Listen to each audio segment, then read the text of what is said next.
Bonjour, bonjour la famille, bah bonjour, bah bonsoir. Ça dépend heure à laquelle vous allez suivre la danoise. Bambote ebele bisika bizuibino, zambalo la aeba ko pambola bino bandeko nanga. Shalom na ba homme de Dieu, ba chantre de l'Éternel.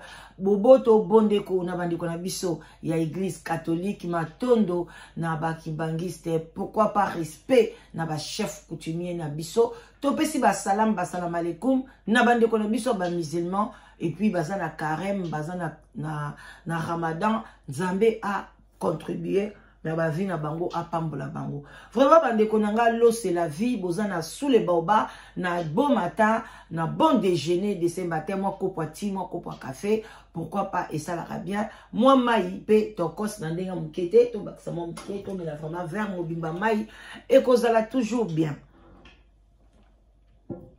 Voilà, bandeko nanga, toujours na cadre ya bamatanga bino mo boyebi toza na semaine ya Jani mais tolingi to kotisa mwa moke makambo oyo ya babomi papa babomi mama babomi mwana na kati ya Toronto na Canada.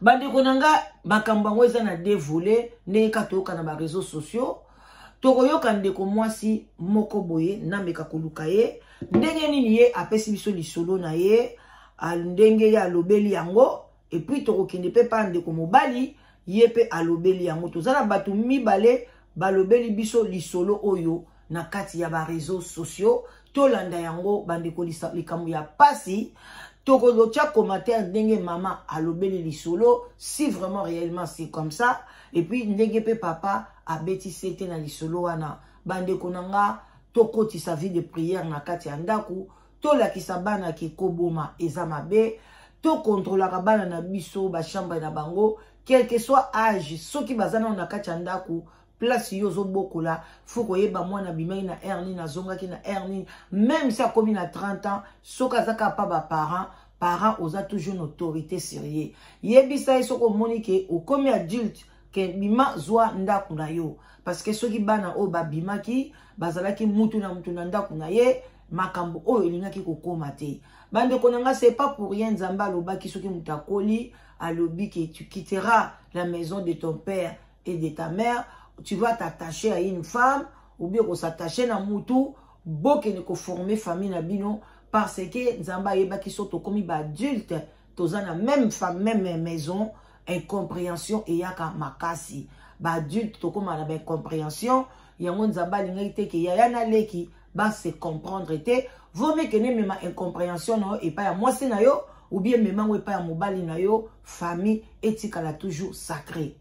Alors bandeko nanga ndeko mobali balobi as ayemba banzembo ba arapaka banzembo wana ba rap bino mo boyebi déjà bato ba beba yemba banzembo ba rap baza bato moko boye ba mema ba temka ba putulu ba tiaka ba putulu ndeko mobali parita zaki na bambongo abombaki na kati ya ndaku nani ayibaki mbongo na ye ndenge mbongo ebungaki bambongo wana bandeko nanga bana wana bazalaka nango ezalaka ya groupe omona baponi yo ande tozoteka boye yo mutu banda kubomba mbongo wana alors mbongo wana ezaki ya ye moko te tango mbongo wana ebungi en tout cas papa intervenaki ya bandeki ko accuser grand frère na ye ko intervention ya papa ezaki makasi nzoka nde mwana wana azaki na munduki abomi tata na ye mwana ndeko na mobali tanga moni mama gangi mama pe azu ya ye baka yao baba pe akwei kuna mwana wana landi ya ande na libanda ya pe kokima malunga te olie penza pakata o ba pakata kaya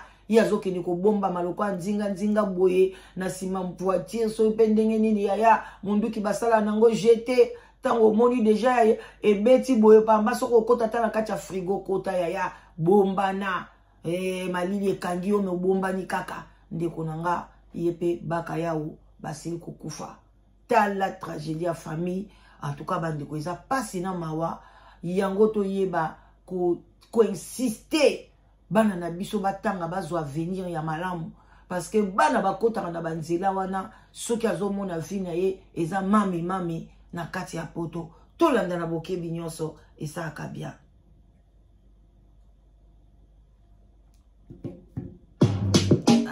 Toujours ebandela ngaka boy na nzembo mona ka ebandeli yo na eloko msusu TikTok o makambo Maman Loba. Bonjour la famille, j'espère que tout va bien. La famille, Bolanda. Triste réalité, toujours triste réalité. Nazana Moussala 5 heures. Mais tu es obligé, il faut tout ça quelque chose pour communauté la biso ezaya kuningana makasi la famille. Bible bi kolala kolamukeza bitilité soki tolali tolamukeza grâce. Okoki kolamuka, mais est-ce que kolala lisusu toyebite?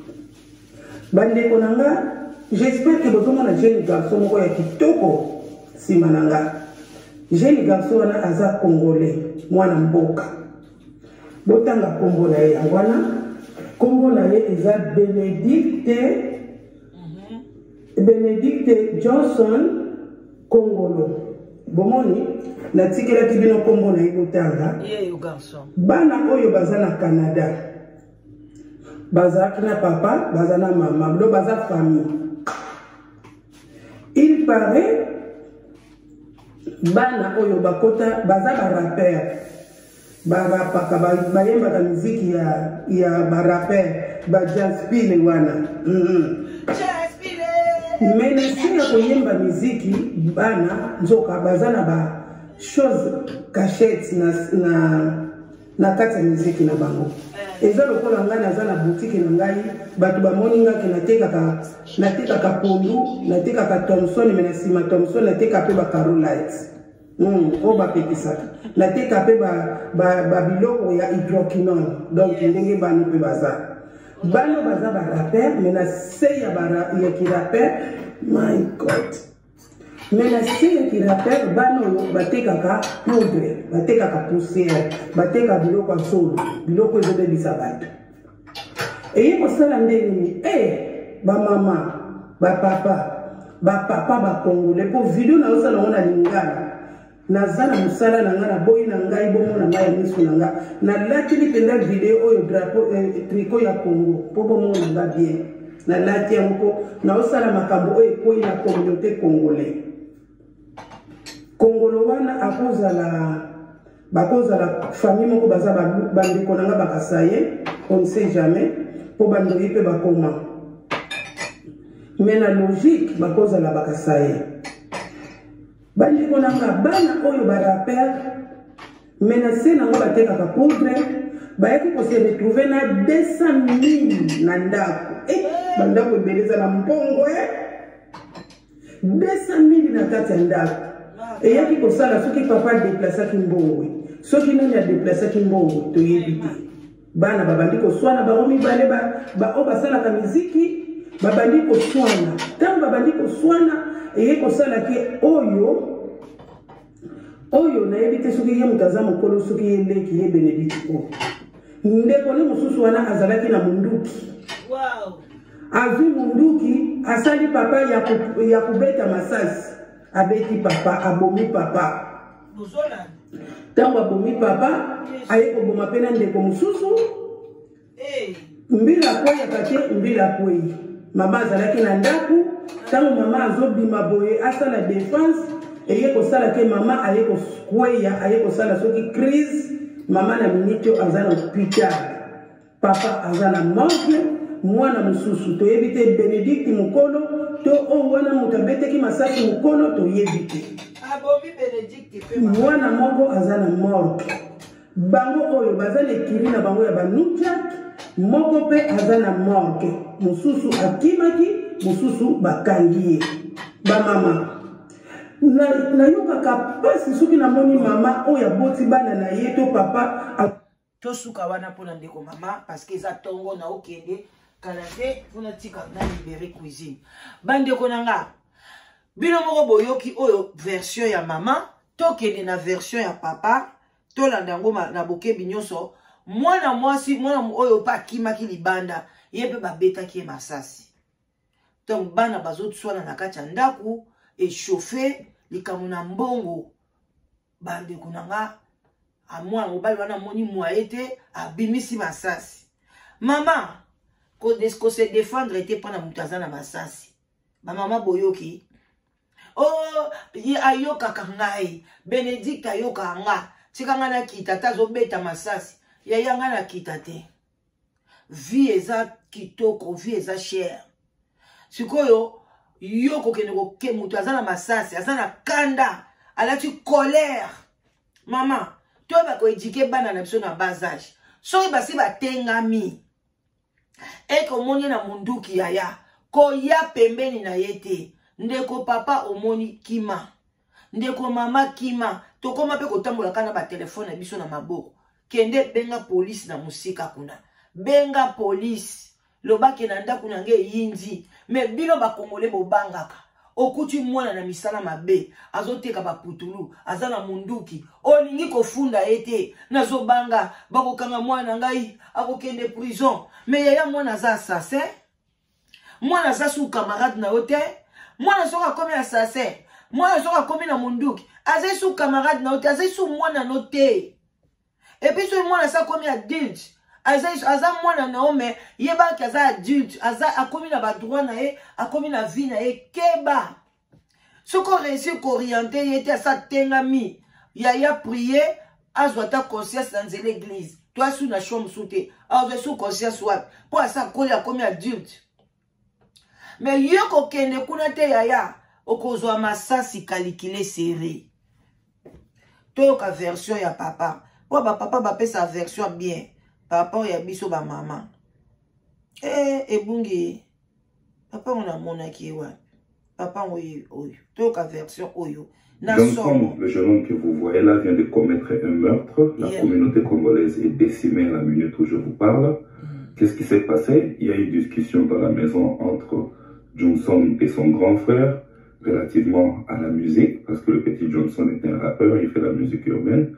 Alors le père, voulant intervenir pour voir ce qui s'est passé, le petit Johnson a pris son arme et a tiré sur son père.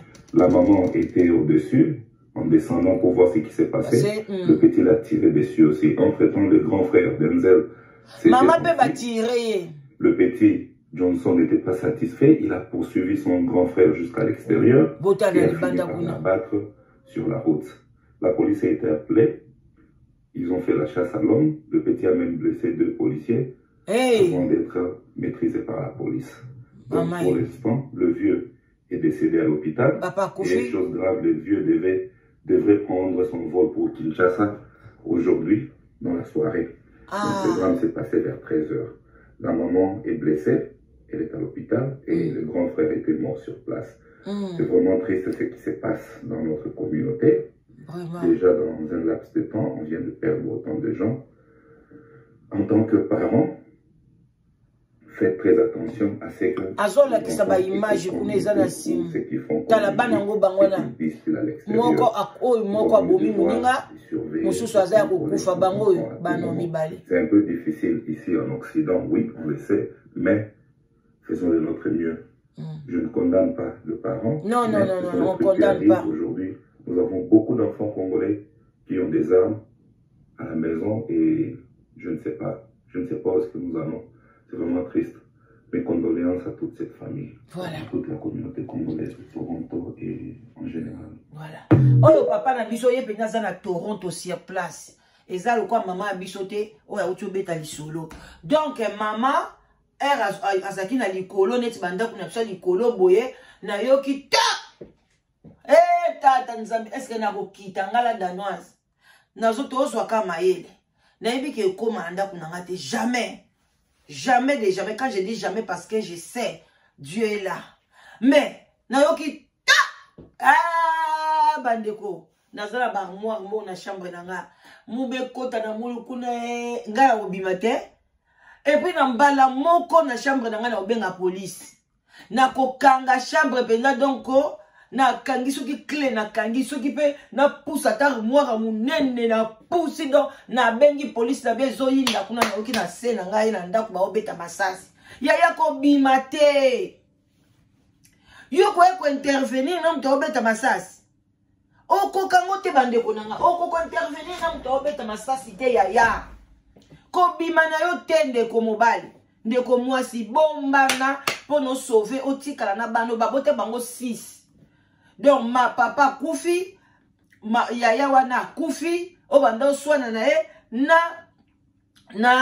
Maman babeta qui pe masasi mais a blessé qui a bête quand maman n'était bandi ça y est maman pe et chrétien azana kati hôpital bandi konanga famille ezandengeni yepe azoki sous ba policier pour la ba maîtriser a bête sous masasi la ba policier heureusement ba policier ba bandeni ba beta ngo chanki ezui bango kala ba côté mo boy mais policier pe musu ba ko kate likolo policier musu pe ba ko kate liboko on ne sait jamais maman ba ko zonga l'hôpital bo ba kate likolo ba kate liboko bande konanga eza pasi yango na ko boko la bana il faut ko boko la bango na bas âge yango to lobaka oyo baza famille bazali couple. Est-ce que maman zaki femme seule? Azali femme seule, hein? Bino bato bo finga ba femme seule. Mutu atikali ye moko bo bandi ko finga ye wani ko pesa ye pasi. Bonika mama ona yo ka pasi, mwasi wifi, boye na boye bo finga ba femme seule. Ya mutu moko te na mukilo sepelaka za femme seule so boye bien ote. So e bato ebele ba koma ba femme seule parce que pe ba mibali ebele ba kimaka. Emso ayaki na but na ye, ayaki asakana na yo, ayaki boye, basi mususu pe eloko alingi mobali azosala ngo te asepelite akomi femme seule. Mais botika parce que oh eza couple, mais botala bana babimisi. Bana minduki na kati ya ndako. Vie ya mutu ekipaka ki femme seule te, ekipaka ki marié te. Ezaka ke éduquer bana.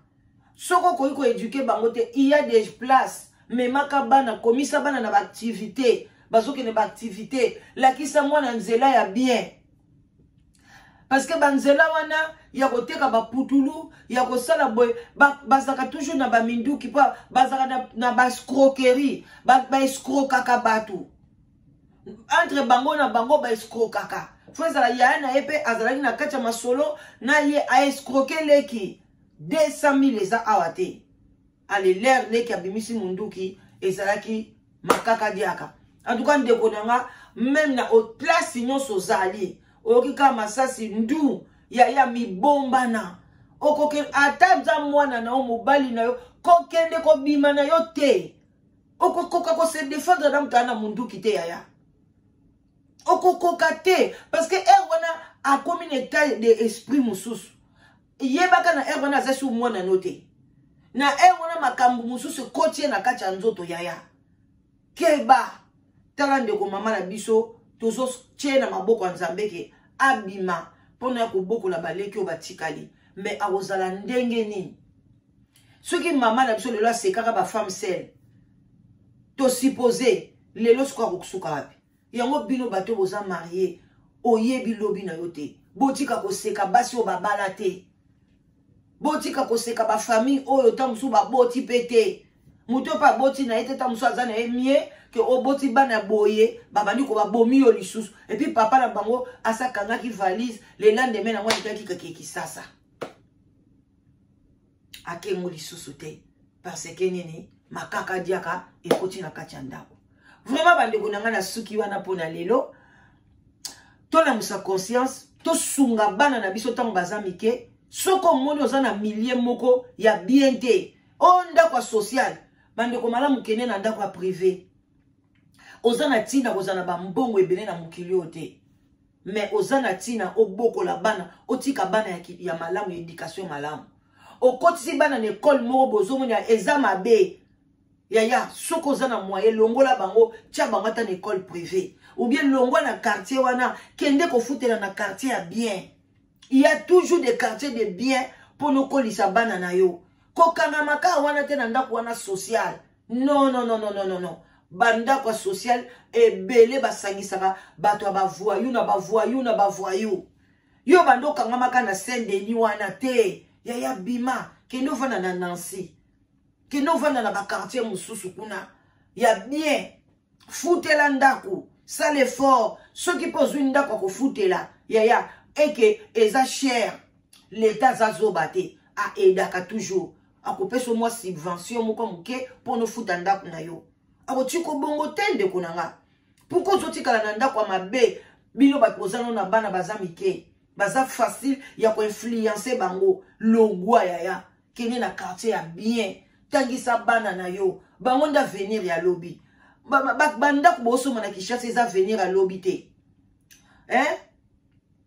bilambo ozosomba ozolata pamba pamba basac à main ti lelo bozolakisaka bachaussure bolakisaka basac bacongolais ti lelo yaya ti na 21e siècle oyo na 2000 et quelque bozaka na makambo ya sapologie kolakisa bilamba kosala boye olio bima ozo préférer ndako quartier ya mabe ofutaka te ofuta moins cher pona ka koyeba ko ozwa mbongo kolata mbongo kolia pona obebisa venir abana na yo yaya okokufa na masasi parce que moi na soka koti na criminalité a koti awa mona baninga nene ba tabande nga 200 000 atanga yo na koko ma pe flia senga mbongo eza moninga na hotel bosta la attention to bima na ba quartier mabe ya ba bidonville kede na mwana quartier ya bien tangisa mwana bien ya okozwa lifuti bana nda venir ya lobi me banda ko boso bana kisasa te papa kuta bana dia ko kakanga ida bisaka ok kisasa bana kisane kako ketonga kosala boye metala na kati ndaku bulu yeke bon attendez salut botika malam bon week-end bon début à week-end musala malam na ba oyo balinga musala bakende musala voilà bisous bye.